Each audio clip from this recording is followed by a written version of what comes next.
everyone. Thank you for tuning in to Weird World Adventures, the podcast. My name is Mallory, and I'm here to show you just how weird this world of ours really is. For those who are joining us for the first time, Weird World Adventures is a brand with a focus on travel overall, though our specialty lies in featuring the strangest and most unusual places around the world. We highlight myths, legends, belief systems, and weird people living weird lives in a very celebratory and wonderful way. We also love to highlight other explorers and people that are doing really amazing things in this world. As a proud weirdo myself, I'm happy to see the brand come to life. Be sure to watch Weird World Adventures on Amazon Prime, our TV show, or visit maloriesadventures.com, MALORIES adventures.com for more. Follow us on Instagram at Mallory's Adventures or on Facebook at Weird World Adventures. As your guide and host, I'm a board member in the Washington, D.C. chapter of the Explorers Club, and I'm a journalist with a specialty in mythology, folklore, and the occult.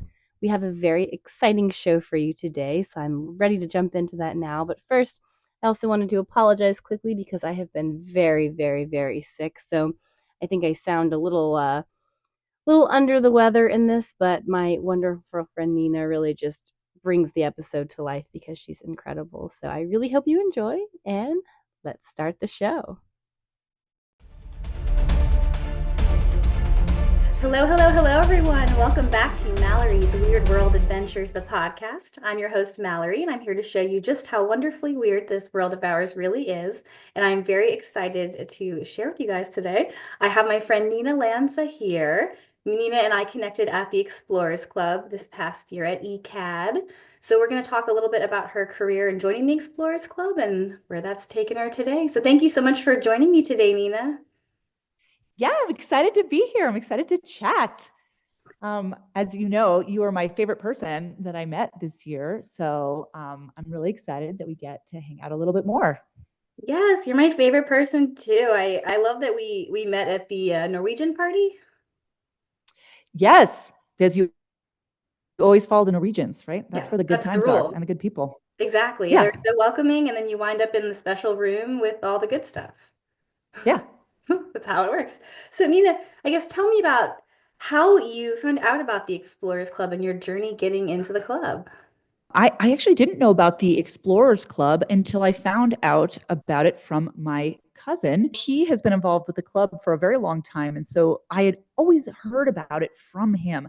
But when I first heard about it, I wasn't sure what he was talking about. Honestly, it's hard to understand what this club is until you actually go there and meet people and experience it for yourself. So yeah, that was my first introduction to the club. I joined actually as a student. I was a graduate student, and I gave one of my very first professional talks at the clubhouse. I think it was like I was terrified because I was like, all these people who are so smart. I remember, in fact, E.O. Wilson, the great biologist, was in the front row, and I thought I was going to barf.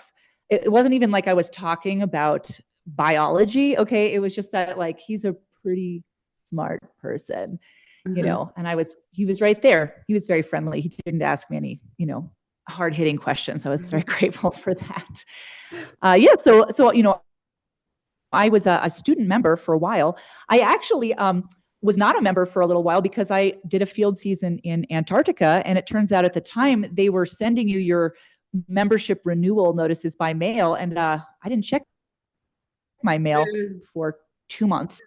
And by the time I got back, I was like, dang, I guess I missed that renewal notice. Oh no. But it was okay. It was okay. Because at the time, I think I had just sort of graduated from being a student status because I was just a new staff member. So it was time to change anyway. And so eventually I reapplied, and I am now a fellow. And it's been essentially continuous. For that time. I was trying to remember when I actually was a student member, and it had to have been like 2005. I mean, it was a while. Wow. Why were you in Antarctica? I have to hear about Antarctica a little bit because I love penguins, and I've never seen the big penguins down there. Did you see any penguins? I did. I got to see a whole bunch of Adelie penguins.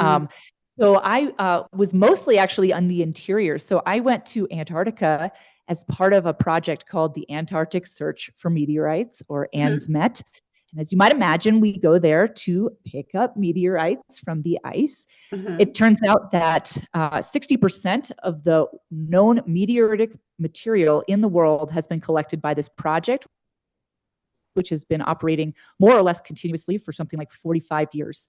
Wow. So it's an incredible project. But you might ask, what do you do? Well, we actually literally just drive around on our snow machines and find rocks because there aren't a lot of rocks on the ice sheet, and most of those are meteorites.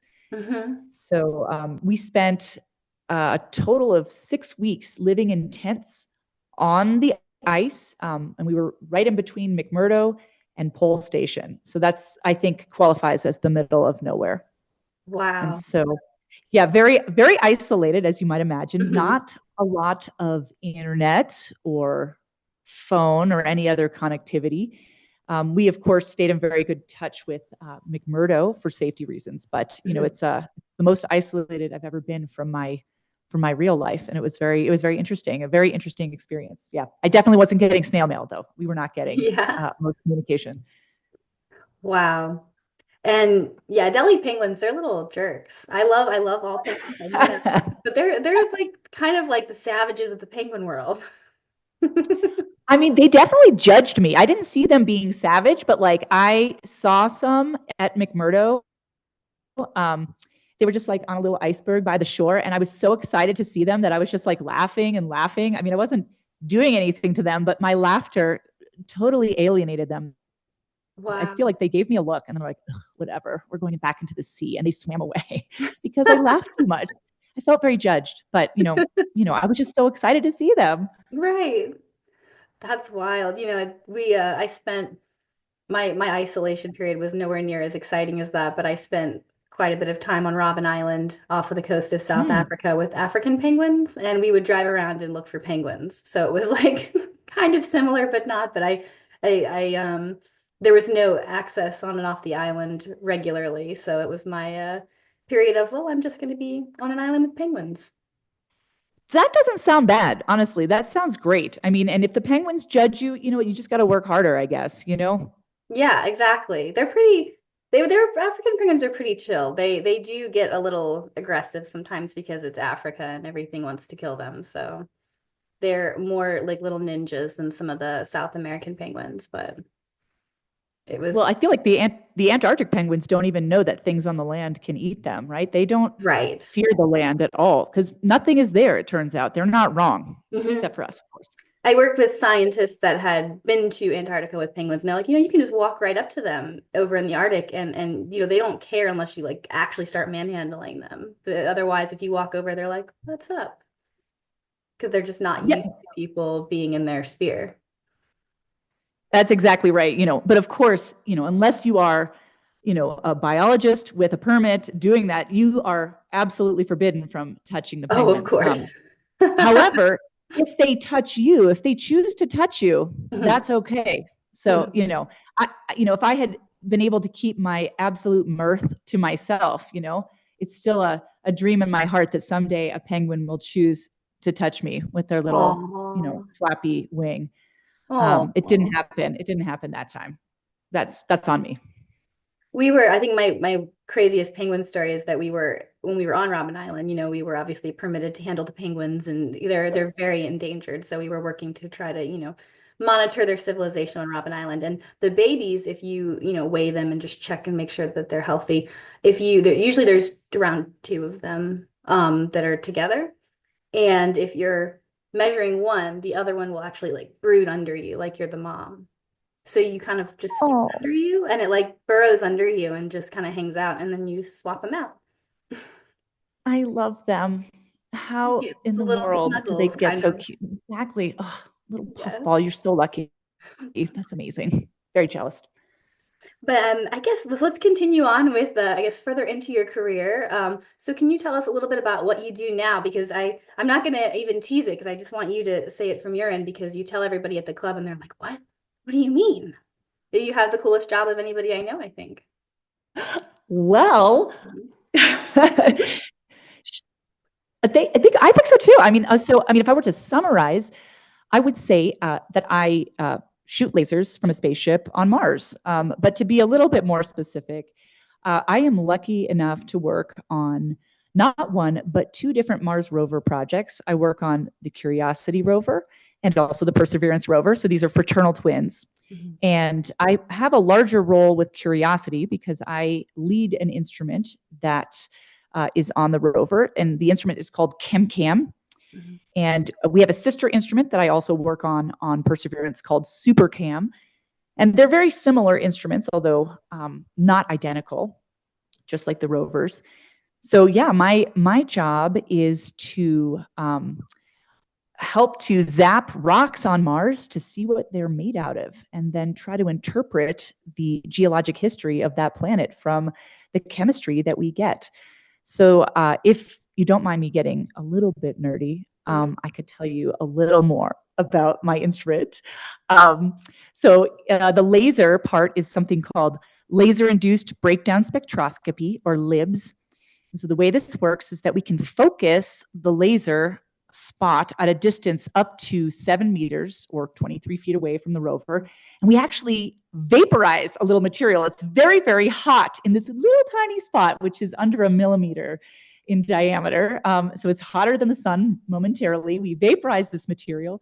And as that material cools back down, it will emit photons at characteristic wavelengths. So what that means is we can look at that little bright flash of light from that vaporized material, and we can figure out what elements are in that rock. Mm-hmm. And we never have to touch the rock, although we would dearly love to touch those rocks, but they are pretty far. So that is how ChemCam works, the chem part of the ChemCam. We also have a camera where we can take an image of where we actually shot, so we can get some geologic context for that chemistry. So we can say, hey, we vaporized a little bit of this bright crystal here, and that has a different composition than the dark crystal right next door. And that can really give us some really detailed information about the rocks that we are driving past. So that's what we do. That's what we do every day. That's amazing. And what's, I guess, the most exciting thing that you've seen or found in your work? I cannot pick a single discovery, because we have learned so much. So just for context, Curiosity has been roving the surface of Mars for almost 13 Earth years now. Wow. Perseverance has been roving for about 4 years, not as long, but still quite some time. So, we have learned so much since these missions began. I would say, if I can just be a little self-serving, I'm really excited about a particular discovery that I made. Mm-hmm. I actually was the first to notice that there's very high abundances of manganese in the rocks on Mars. You're like, who cares, right? Who cares about manganese? Well, let me tell you why you care.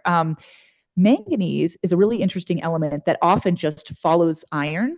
And like iron, it has different redox states, so it can actually bond differently with different elements depending on the environmental conditions. And so manganese is a great indicator for environmental conditions. Mm-hmm. And so it's a big marker on Earth for the rise of photosynthesis about 2.3 billion years ago. And that's because photosynthetic creatures, cyanobacteria, put a whole bunch of oxygen in the atmosphere and totally caused this incredible crisis, because before then there was no oxygen in the Earth's atmosphere. So, all of a sudden, all these new minerals started forming, including these manganese rich minerals. So in Earth and the geologic record, it's very closely tied with this event. That's not the only way you could make these things, but that's one of the reasons it's so interesting to geologists like myself. Well, we don't expect that on Mars because there's just not that much oxygen in the atmosphere, and why would there be anyway, mm-hmm. right? So when we found these rocks that had a lot of manganese in them, we had to ask the question, how the heck did that happen? Mm-hmm. And even now, I'm not totally sure we have all the answers, but it definitely opens up the existence of environments on Mars that we never thought were possible before. We know there had to have been really strongly oxidizing conditions beyond which we have today, right? They're not mm-hmm. there today. And there had to have been a lot of liquid water because we had to release that manganese from the igneous minerals. in which they're mostly locked up. So, for me, that's been like an incredible, that was an incredible journey. I started that work when I was, gosh, I must have been, I was still a graduate student, I think. And it's really changed our understanding of the history of Mars in a lot of ways. But of course, there are so many other things I could talk about too. I'm just being selfish and talking about my research because that's super exciting for me. That's amazing. Congratulations. Thanks. Well, You're, team effort, of course. I A lot know. of people work on this. Congratulations to the whole team. Um, wow, that's incredible. So if someone wanted to become a planetary geologist, how does that even start, I guess? How did that come into your mind and what journey did you take to get there? Oh my gosh. Well, yeah, there's not a straightforward path, right? I didn't know that that existed. I really wanted to study space. Hmm. So as an undergraduate, I majored in astronomy, which was essentially physics. It took me a little while to figure out. I'm like, oh, if you want to study a planet that's made out of rocks, you should know something about rocks. Hmm. So I had never really taken geology until I went to grad school. So I thought I'd just, jump in the deep end there. Um, yeah, I mean, but there's all kinds of planets, right? So not every planet is made out of rocks. Mars certainly is a rocky planet, but there are other planets in the solar system that are made of ices or gases. So depending on what type of planets you're interested in, that'll focus your direction. Yeah, but for me, I was like, oh, I guess I need to know about rocks. So because I realized I've always been fascinated by Mars because of the science fiction aspect, right? It's a planet that has loomed large in literature.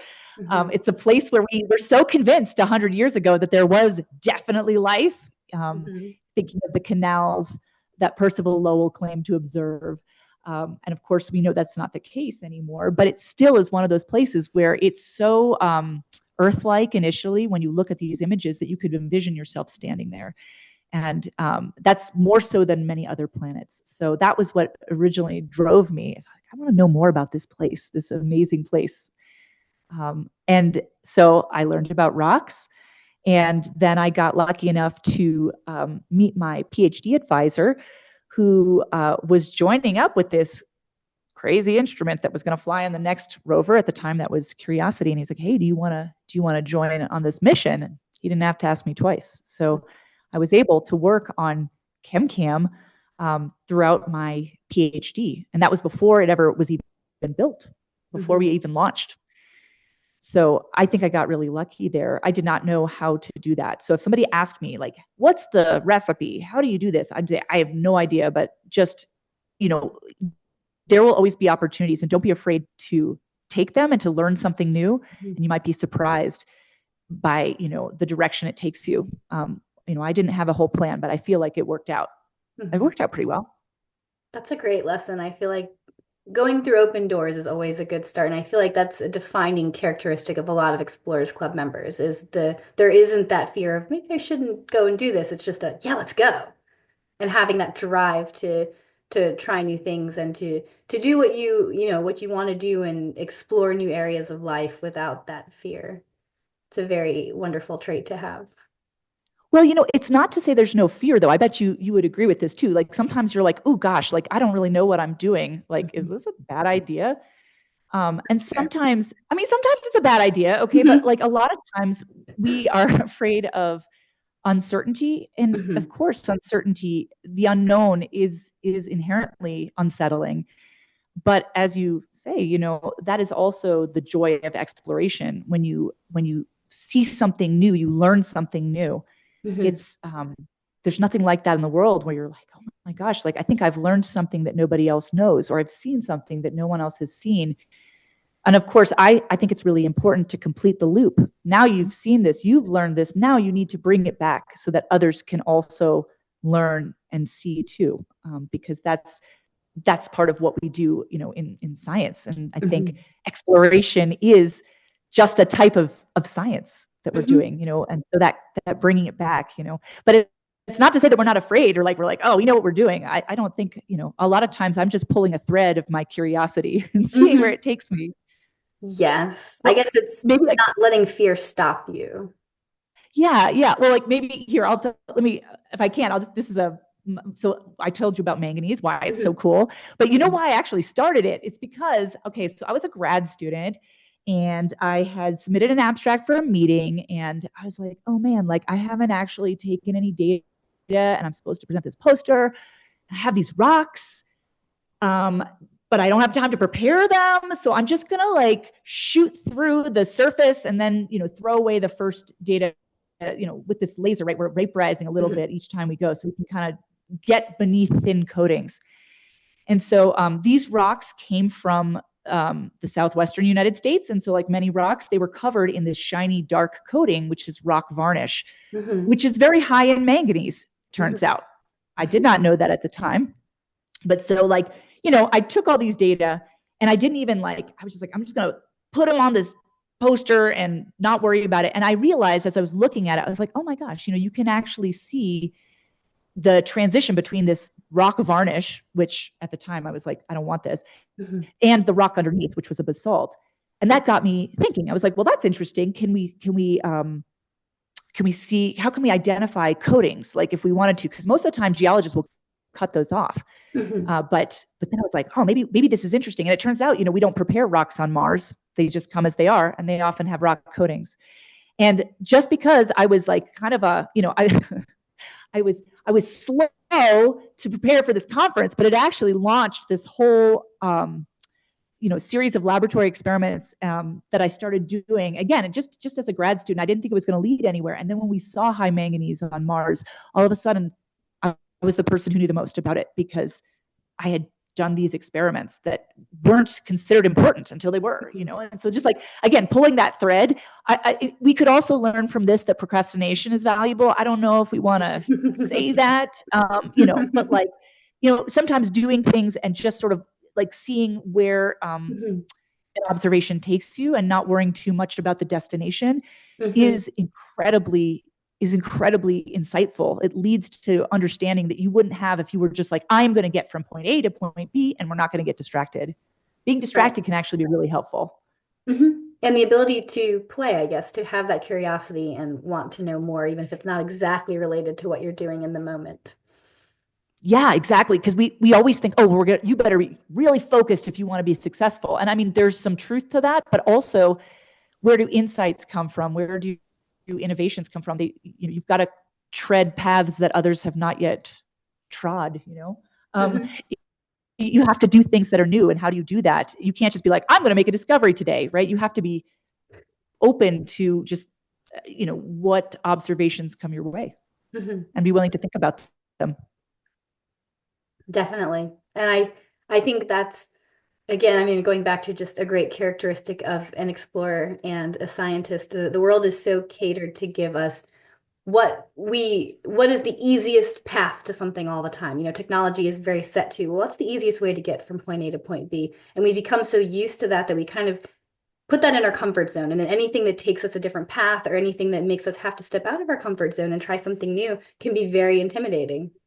And I think that ability to know that and to step out of your comfort zone and be comfortable, or at least embrace the uncomfortability of moving on a different path sometimes, is very important.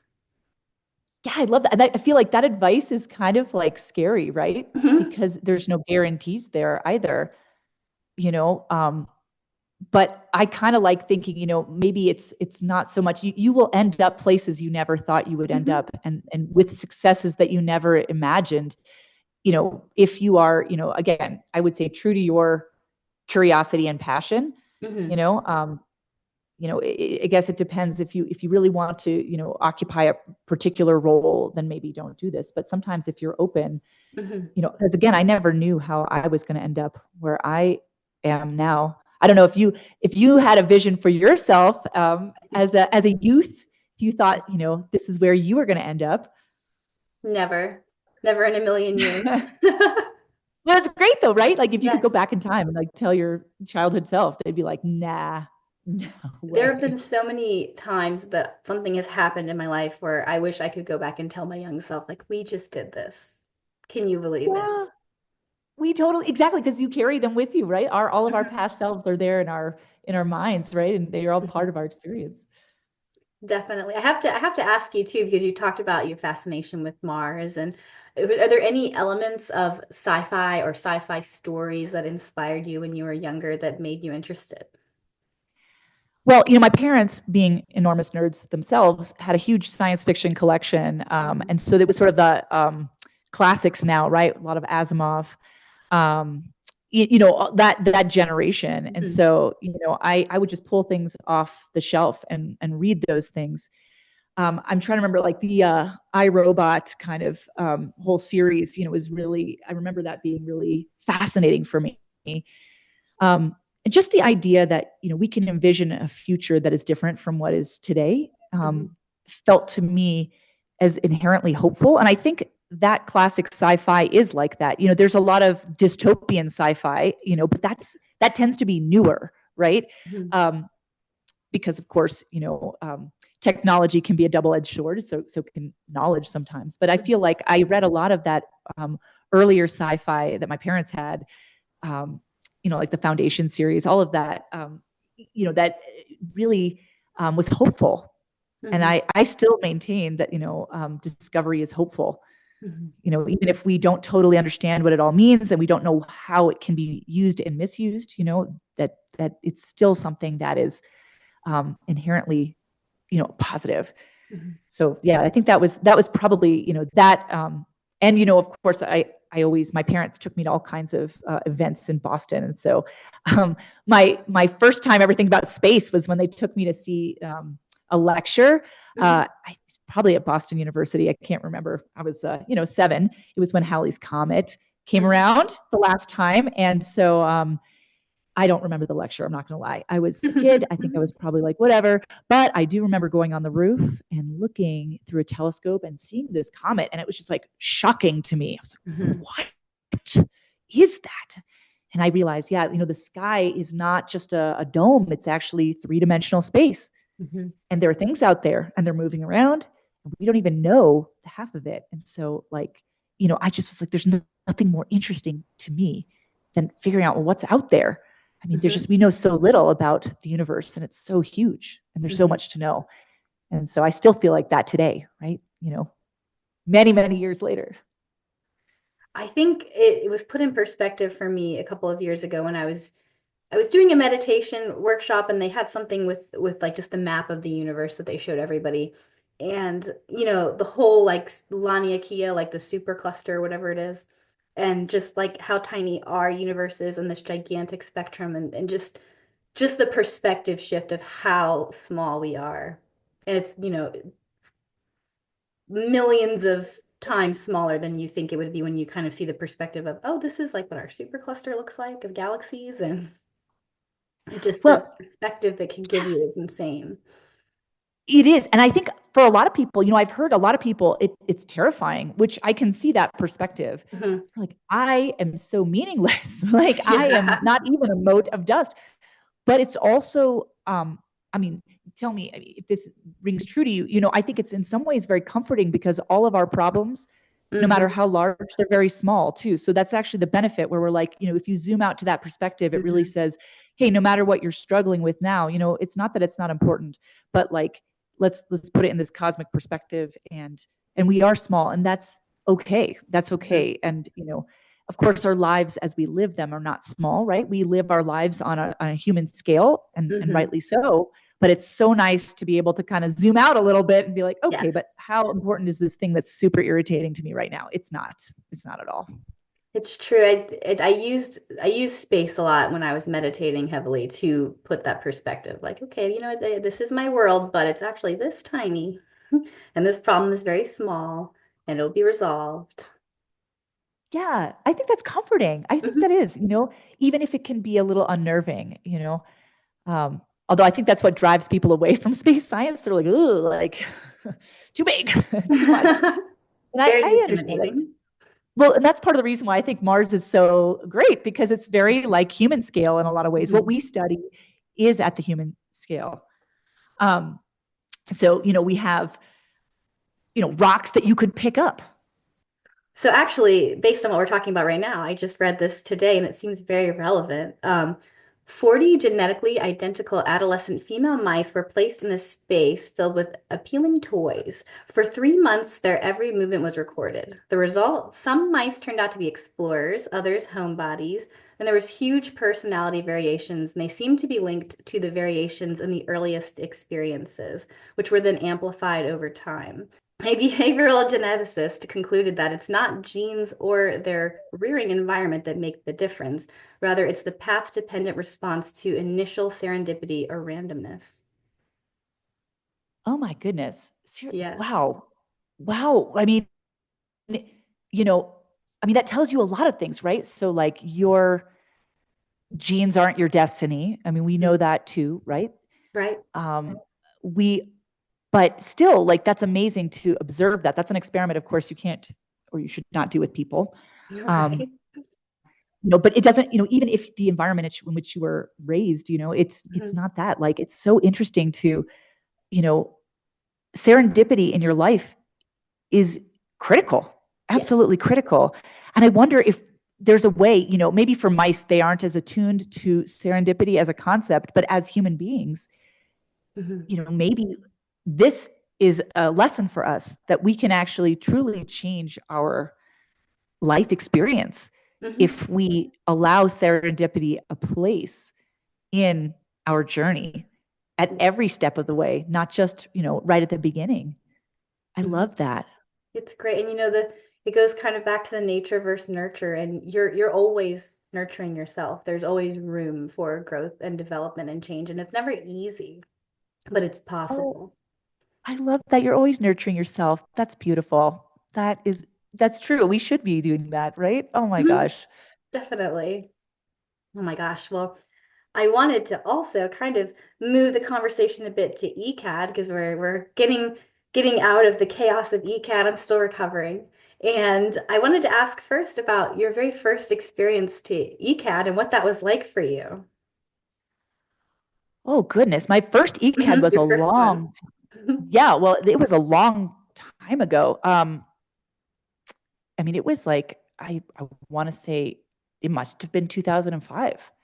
And so I was very young. I was a grad student, and it was at the Waldorf Astoria. Mhm. So it was way in a totally different place. I'll just say I remember being so intimidated by every person that I met.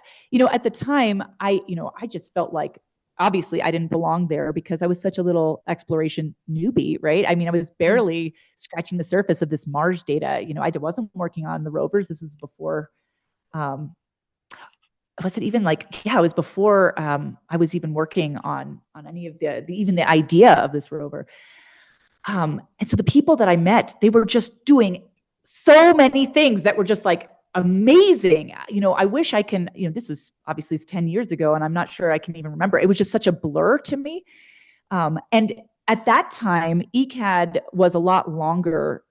Maybe there's pros and cons to that, but all the awardees got to give these pretty long speeches, Oh, wow. and yeah, it did make for a long evening, but also a really fascinating evening because you got to hear about the accomplishments in a little more Mhm. detail.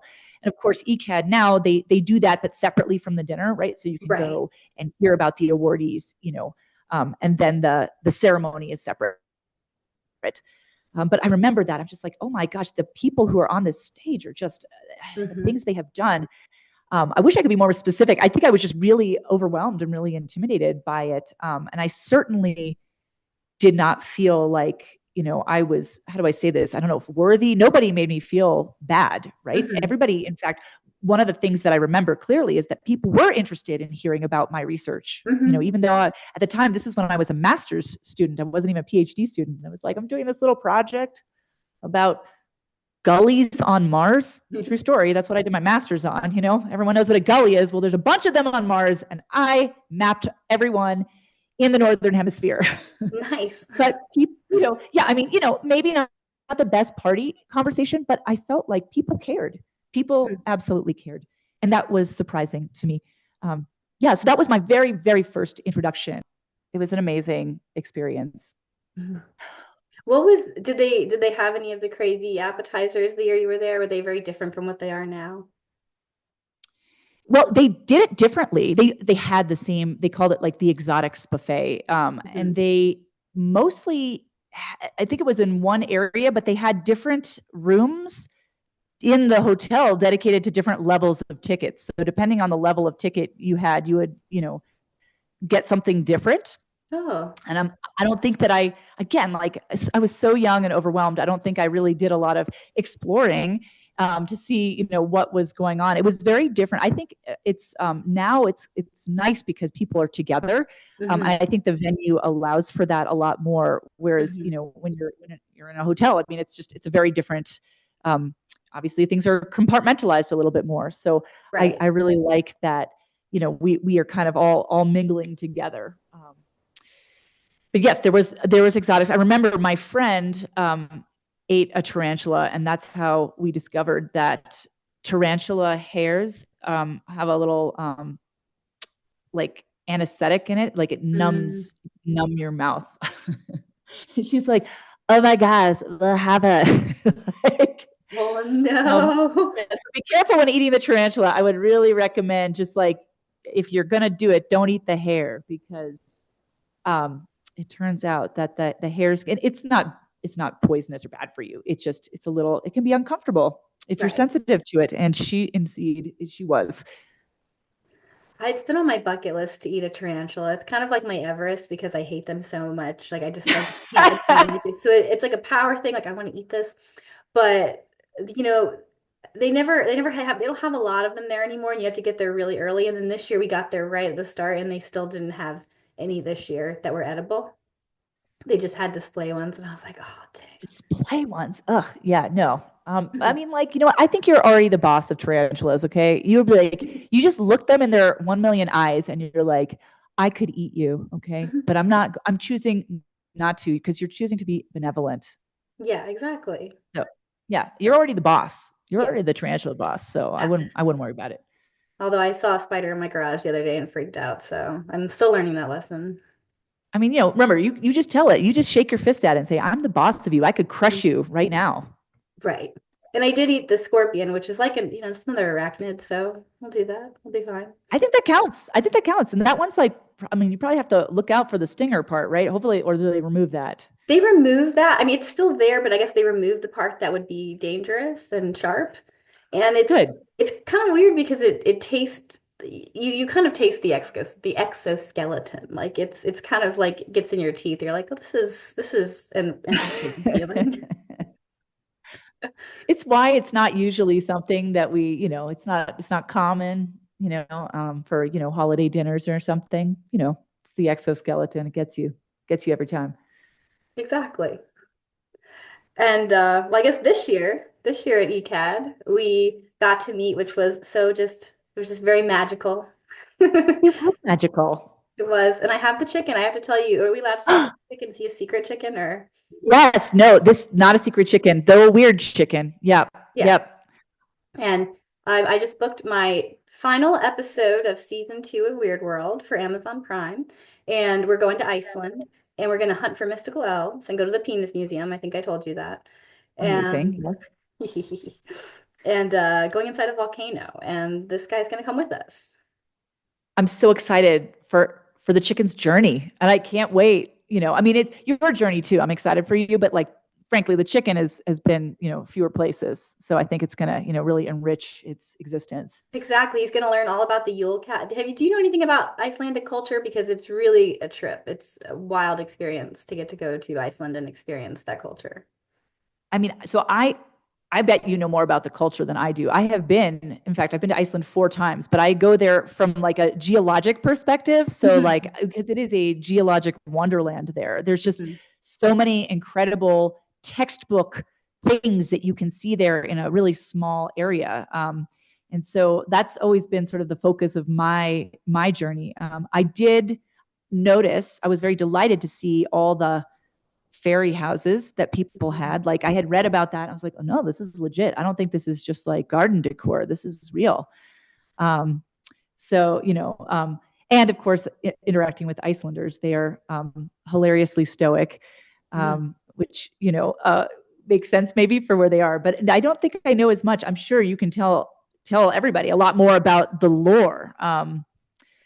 You know, It's the my favorite lore from Iceland. They're all about the elves, as you know, and the fairies.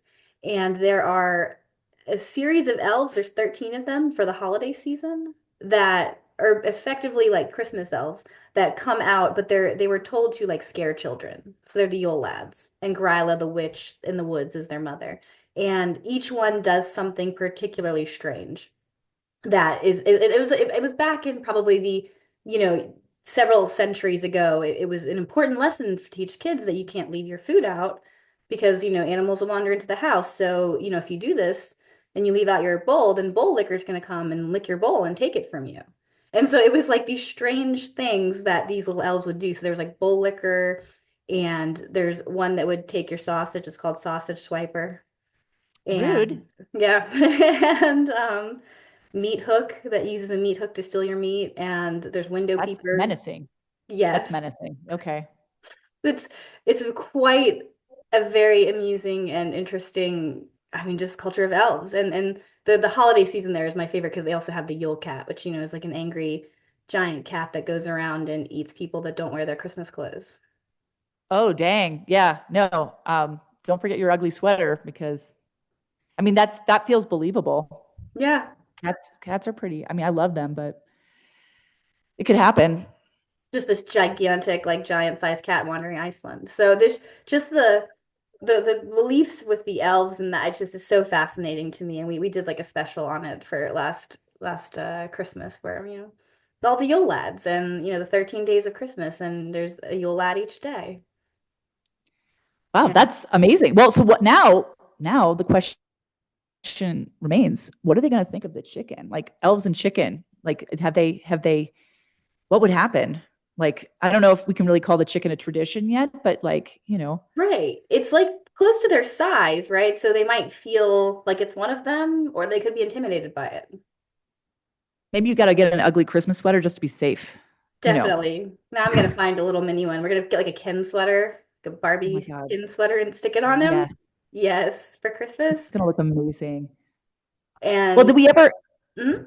Oh, no, but I was going to say, did we ever tell you like where that came from? Like where did we tell you the chicken origin story? I heard it, but please tell everyone. I think it's a fascinating story. I want to hear it again. I mean, I don't know how fascinating, but yet another ECAD, so I guess I'll try to tell it in a linear way because I kind of came into the middle of this and I just absconded with chicken. But this little chicken was brought to the dinner by a woman who I don't think I actually met, but she her mission in life is to bring joy to others, and she does that with bringing fun and silly things everywhere she goes. So like silly hats and like glasses and little props like this chicken, this tiny rubber chicken.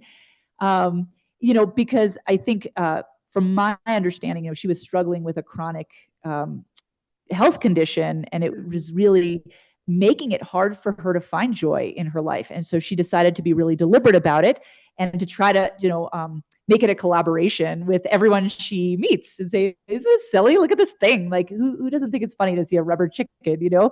And so she had distributed some of these silly things to other people, and that another club member ended up with this chicken, and I had to have this chicken. I don't know if that's like, maybe I'm trying to steal the joy for myself, but I was like, I need this chicken. And I actually did not know. I don't know I didn't know who he was. This is how we met. Um, and I was like, where did this chicken come from? Like, and it turns out like there's a official picture of him before we encountered each other, and it was in his like jacket pocket. I was like, there's the origin of the chicken. But then it turns out he wasn't even it came from one step before. So we decided this had to be like an ECAD adventure chicken Mhm. because it's been going on a journey. So he actually got a few more. So now you have like chicken part deux, return of chicken. Mhm. And I'm really excited that this chicken is now going to like fulfill its destiny to not only travel, but also to bring joy wherever it goes. Because honestly, you can't see this, folks who are listening, but it is a pretty funny looking chicken. It is super silly. And honestly, I would laugh and have questions if I saw that anywhere. So Exactly. yeah. he's going to go with me to Iceland. And then when I come back from Iceland, I'm a crazy person and I overbook myself. And when I come back from Iceland that same day, I'm driving to Charlotte for a Comic-Con. So I'm going to be speaking at a Comic-Con. And he's going to be at my table with me. So, Amazing. Amazing. Oh my gosh. Bringing joy yes, everywhere across exactly. the world. I'm so Definitely. glad you did that. See, I knew you were the right person. It was your destiny too, to take the chicken. It felt like a magical moment. I was like this, like I'm so proud to be on this journey. But see, I appreciate the moment that I was like, I'm gonna give you something crazy. I'm like, this is gonna sound crazy. And I know we just met, yeah, 1 second ago, but like I think you're the one. And you are. I truly believe that. So thank you. Thank you for going on the chicken journey Thank with you us. for trusting me with the chicken. I feel so honored. And I guess before we call it here too, I we have to talk about the nuggets because really after a successful, fulfilling ECAD, you have to end with nuggets. Oh yeah, Yeah, you got to. It's rule. kind of the And I feel like maybe the highlight or the definitely maybe not the highlight of my week was really getting really excited by those nuggets and yelling in Josh Gates' face that we had to get nuggets. I Pretty mean, aggressively. it is required. It's Right, required. Yeah. right. The nuggets are required. I mean, it's a, I understand. It's just one of those things where if you stay up late enough, you're going to get hungry again, and you don't want, I mean, maybe you should eat a salad, but you don't want a salad. You want Mm, nuggets. You want right. chicken nuggets. That's the taste of your childhood, the Yes. engineered food stuff that tastes amazing, makes you feel terrible eventually, but like it tastes amazing. It's all fatty, it's all Hmm. fried. And, I just can't think of a better way to, finish off an ECAD than with something that's so delightful and um, just simply enjoyable. And, we're not worrying about, we're not worrying about anything. We're just No. enjoying Having having like a some nuggets powwow with circle. friends. Yeah, with Yeah, nuggets. yeah. Yeah. I wasn't sure we were going to make it happen this time, but it was a real journey trying to get nuggets out of this McDonald's, but we did it through our Yeah, it powers was a weird combined. it was a weird we had to go to a couple of McDonald's. Yeah, like, well, it's a weird time of day to get any McDonald's. You think some people would be getting up, maybe, it's pretty early. Um, yeah, I think this we had a sympathy nugget from these folks because this guy was like, I saw him turn away other people, but he's like, okay, whatever, Right. I'll give you some nuggets. And I was like, You guys great, I wanted so appreciate it. bad. So good, the It was good. nuggets. It was a highlight sitting around, the hotel, the really, really nice fancy hotel in our really nice fancy dresses, just having some nuggets on the floor. Yeah, we're classy. We're classy like that. We are. And I guess I should say, I came home with my penis cord. It's behind me right now. I don't know if you can see it, but I mean, everything's blurred back there. But my travel office, it's like the centerpiece there right now. I can see it's sort of pixelated, out of focus. I can feel the vibe. It's Yeah. amazing. It's so beautiful. I'm so impressed that you found it in the catalog of things to bid on and that you won it. It was just outstanding. When I went to pick it up, Um, the woman literally said, "Oh, we know about the penis cord. You're the one that got it." I'm like, and you're like, yes, and I am that fabulous. So hmm. congratulations. That was a real coup. I Yes. was disappointed, of course, not to see the meat tenderizer back in the mix. That had been my I was like, maybe I'll try to get this ridiculous meat tenderizer, but so many other people had seen it and it became a thing. And it Hmm. how I like a joke, but like honestly, I'm not gonna. It was like it went for like $5,000, and I was like, I'm not gonna buy a $5,000 meat tenderizer. Right. But I'm really happy that the club was able to raise those funds so that Definitely. they can, like, and somebody has really tender meat now, hopefully. Right. And the penis gourd happened because last year I really wanted the crystal dagger and they didn't have it this year. And by the time I would have won it. And I was putting my bid in and I just waited till the last second, like, yeah, I'm gonna swoop in and get it. But then I had to enter my information and I didn't give myself enough time. Oh no. I know. Tricky, So tricky. that It's a regret strategic. led to this. No, but this is even better. This is even better. Congratulations. You did Yay, it. we made it. Well, thank you so much for joining me today, Nina. It's lovely to talk to you like always. It's been so great. Thank you for having me. Yeah, this has been Of awesome. course. Where can people follow you on your adventures? Oh, let's see. Well, you can always see what I'm up to on ninalanza.com. But I'm mostly now, if you're thinking about day-to-day stuff, I'm on the gram. I am Vermilion Planet on Instagram. And I have spelled vermilion with two L's as opposed to one L. Both spellings are apparently correct. I went down a deep rabbit hole to figure out how best to spell it. But because it sounds like million, I decided to keep that substring in there. Mhm. So yeah. Amazing. I love it. Well, thank you so much for joining me. And until next time, everybody, stay weird.